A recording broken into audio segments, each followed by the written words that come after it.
Hey guys, welcome back. Today we're going to give you the best bets for UFC Fight Night. Corey Sandhagen versus Davison Figueiredo, the Fight Night card. As we always say, if you're looking for the full card breakdown, watch the previous video. This is strictly spots we're looking to place bets, spots we're looking to make money. That's it. We're not breaking down every fight here. We're going to give you our favorites, like our money lines that we like, our underdogs, props that we like, and possible parlays. Most of our bets are placed right before the fights, so these are just things that are tempting us right now. These are the things we're looking at, and let's get into it. Let's go with, I guess, our favorites that we like, money lines, the numbers that we like that make sense, that are tempting us. For me, Bolanos at -150 doesn't look too bad. I think he should beat Quang Lee, um, but there's not a whole lot of favorites I like here, to be honest. But what do you like? Well, I got a parlay out there already. I'll blow it up. But I got Robertson because I think she has a distinct path that she pushes. Bekayev, I think he's just better all around. And I got Bo Nickel.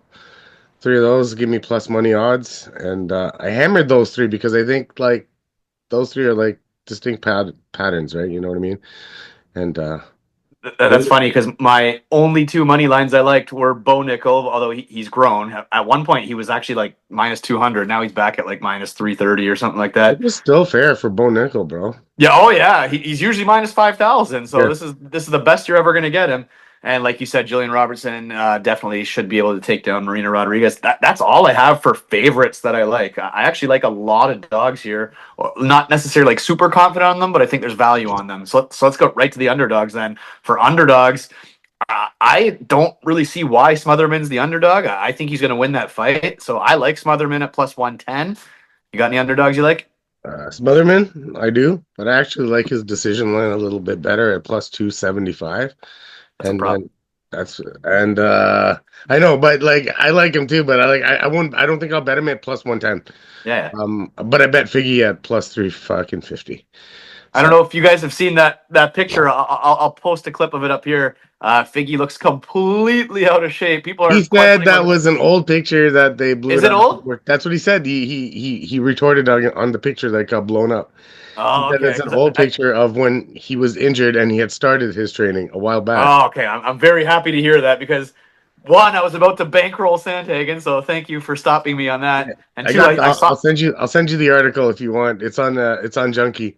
Okay, then So I won't even post the picture then because I literally saw a tweet saying the fight's in jeopardy. There's no way he's making weight. yeah, Okay, good to misleading. put that one to bed. Good to put that one to bed. Back to the underdogs. I like D-Rod too. I mean, I don't love the guy by any means, but I just think that Ponzi is super, super chinny. So I think D-Rod is at plus money. I like him in that fight. I think he should be the favorite. That was a line Um, flip from when what's we that? actually did. That was a line flip from when we did the original show to now, because those were the odds for D-Rod when we did the first show on the Sunday. Yeah. I like. I know we're on opposite sides here, but I do think Misha Tate's completely terrible at striking. I think if she can't get the takedowns, I think Santos beats her up on the feet. Obviously, Santos has terrible takedown defense, so there's a very clear path for either of them. But I just think after watching Misha striking in her last couple of fights, I can't pick Misha Tate against anybody. And last but not least, I get that Marcos is an incredibly boring fighter, but I think there's a chance. I mean, he's undefeated for a reason. I think there's a chance he could pitter patter his way to decision because he's just hard to hit. He's so elusive that maybe he avoids that power. So he's tempting. I'm not telling you to bet any of these. These are just dogs that are tempting me. You got any others? No, I bet the Figgy one, and I'll bet the Smotherman one, in some form. I'm keeping it low on the dogs. Yeah, to be honest, I'm not even betting big this card regardless. But all right, let's get to the props then. Um, as I mentioned, I think Ponzi is completely chin checked. Like I know that D-Rod himself is looking pretty bad too, but in a fight that's strictly striking, I think at some point he's going to land a punch. I mean, like Ponzi's probably going to start winning. He'll probably start with the leg kicks. He'll probably look okay, but the second he gets hit, he's on skates. So I do like the D-Rod KO at +400. It's not like some huge piece, but I will be playing that one. What's yours? I like the other side of that. I like the Ponzi KO at plus 350. I like both. I like KO in that fight at some point. I think that fight finishes for sure. Two old chin worn fighters. Someone's gonna hit someone because they're not gonna do. There's no takedowns happening. Um, I know Renier de Ritter is like a world class grappler, but is like the Bo Nickel submission decision line at plus 115 out of this world. Like generally, that's how he wins is submission or decision. So you're going from a minus 334 to a plus 115, and you're just hoping he doesn't knock him out. I mean, Bo Nickel's not exactly some. I know he knocked the one Yeah. stocky guy out, but I mean, other than that, I don't think he's some world class striker here. So I mean, I think the nickel sub decision line at plus money, it looks good to me. Like, what do you think about that? Well, yeah, because I had the nickel decision lineup plus 200, but I'll take a break on that to get the submission in there too. Because like I said in the other breakdown, I'm like I haven't seen that outworldly power from Bo Nickel's hands, right? And DeRitter is like semi tough. He fought for multiple championships and stuff, so he can't be a I don't think he's like super chinny.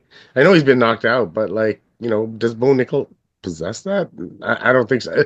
If he does TKO him or whatever, it's gonna be like due to volume and overwhelming, right? It's not gonna be some sort of like one knockout shot. So yeah, man, I like the subline thing over the decision because I'll take the points because I get the extra, you know. I didn't see that line, but yeah, I'll take those points. You got a prop for us? Yeah. I like there's a couple decisions I actually like because I'm a decision guy. I like the Misha Tate decision and the Smotherman decision as well. And something that's poking out at me is the Bolanos KO at plus 260. So that's not bad. What's the Tate decision? I'm just making some notes here. Plus 150, the Tate decision. It's like a win condition though. And yeah, oh yeah, and well, maybe some. Yeah, no, you're probably right. Smotherman, what's his decision? Plus 275. I really like that one. I really, really like that one. Um, there's an out there prop there that I saw, and if you're on the Figgy side, like, yeah, you could try to think he might lay on him for 5 rounds. If you think you're on the Figgy side, that might not work. But I think the submission is live in this spot because Corey Sandhagen got submitted pretty easily by Aljamain Sterling in that fight, and I think Figgy does go for the subs, and it's at plus 1400.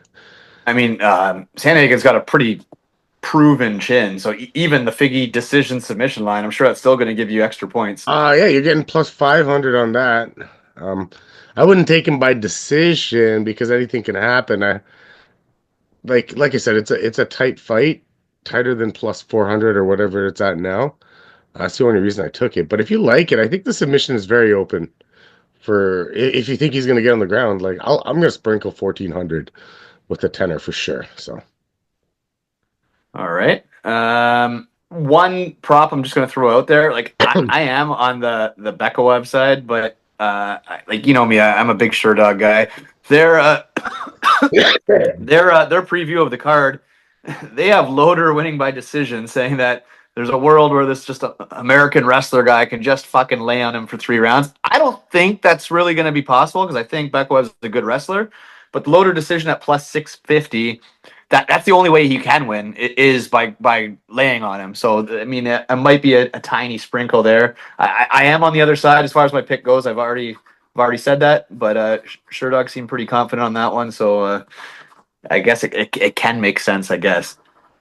Onto the parlays. I don't have a lot going on for parlays right now. Usually those are things I kind of do in the moment right before the card. I have written down here, and I'll post a picture of it. Smotherman, Sandhagen, Bo Nickel, and a D-Rod KO. $40 pays 660. So I'm gonna be playing that because it's only $40 for 660. I feel like Smotherman wins. I feel it. I was on the Sandhagen side. I mean, I think his odds are wide. I don't really think you should parlay a minus 500, but whatever. It's just something stupid. $40. Smotherman, Sandhagen, Nickel, D-Rod KO, 40 for 660. I'll be playing that. And the other one I'm looking at is Smotherman, D-Rod, and Yana Santos. 20 pays just over 200. I know Santos is not a confident pick. But that's three underdogs. That's why you got three dogs there. But I think there's three live dogs. I think Smotherman can win. I think D-Rod can win. I think Santos can win. Three dogs, $20 pays just over 200. I'm gonna sprinkle that. Like that's a $20. Who the hell cares? That's not even like really worth talking about. But I'm gonna throw it on it anyways. 20 for 200. I'll be playing that. I don't really have much else to be honest right now. What about you? You should switch to Sandhagen for Julian Robertson. That'd probably pay you better, and it might be a safer fucking pick, right? You're not wrong at all. I don't know why I don't have Robertson in any bets Yeah, here. I You're right mean, because I'll she's say even though Sandhagen could very well win, but like minus 500 versus the minus 330, and I think it's just as safe on both sides. But I got that big bet out there on Robertson, Bekuev, and Nickel. I like the lines on them. I got them all in the minus threes. Um, Parlayed them for what? I think it was like plus one something. I got double plus my money on it, and I'm confident in all three spots. I don't think Loader can take him down. I think Bo Nickel. I'm gonna bet on him until he loses, and Robertson's clear path that she pushes all the time. So there's that, and I bet on Figgy, and that's it. That's pretty much all I'm gonna do, guys. Like I think I'm gonna put Bolanos with Tate in some sort of fashion because they're short odds, and other than that, that's probably it. I'm the first part of the card I just don't touch, like the Thomas Peterson, all that crap. I don't care about it. yeah. I know everybody wants to see all these wild, outlandish parlays because they're fun. And you get that little rush of, oh, let's go for that long shot, which fucking 10 times your money. Guys, we've been betting for a long time. I'm telling you right now, that is not the way. It's not a winning strategy in the long run. Sure, it's fun to throw them out every now and then, something small, whatever. Yeah, I hit 6 grand on a 4 leg parlay 2 years ago.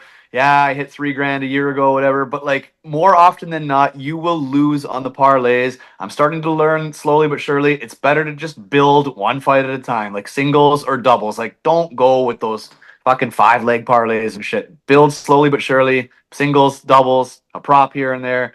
I know you want more out of us for those parlays, probably, but honestly, they're just not a winning strategy.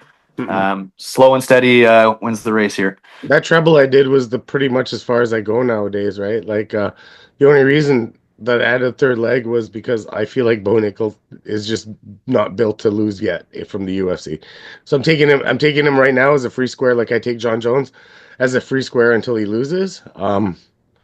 That's how I built that one, so I'm pretty confident in the other two. So Yeah, and I mean Nickel, like I said, I don't think his. I think the best odds you ever got on him was like minus 5,000. So minus 300 seems like a you gift. have to play it. Yeah. All right, guys, there you have it. That's all we got for now. Like I said, there's a very good chance we'll be betting way more come fight night. If we're feeling something, we see something in the tape study over the next couple of days, we'll drop it in the comments. And if there's a prop that we missed that we just didn't see or whatever, let us know what you're playing. Let us know your tickets. We love hearing it. Good luck, and we'll cheers Saturday night.